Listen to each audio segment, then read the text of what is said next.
Welcome to our dishwasher showdown. Today we're comparing two popular countertop dishwashers, the Farberware FDW5A SBWHA and the Silonn portable countertop dishwasher. Both are designed for small kitchens and offer unique features that cater to different needs. Let's dive into the details and see which one comes out on top. When it comes to price, the Farberware FDW05 SBWHA is priced at $399, making it a more premium option. In contrast, the Silonn portable countertop dishwasher is significantly more affordable at $269. This price difference could be a deciding factor for budget-conscious consumers looking for a compact dishwasher.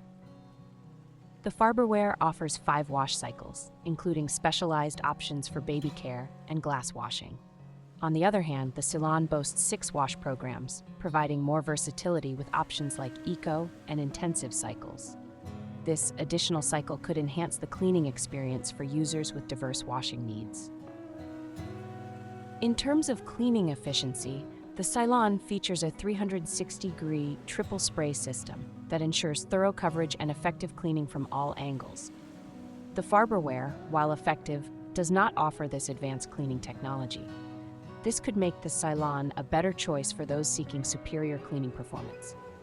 In conclusion, both the Farberware FDW5A ABBHA and the Silonn portable countertop dishwasher have their strengths and weaknesses. The Farberware offers a robust set of features at a higher price, while the Silonn provides excellent value with more wash cycles and advanced cleaning technology. Ultimately, your choice will depend on your specific needs and budget. Don't forget to like, share, and subscribe for more product comparisons.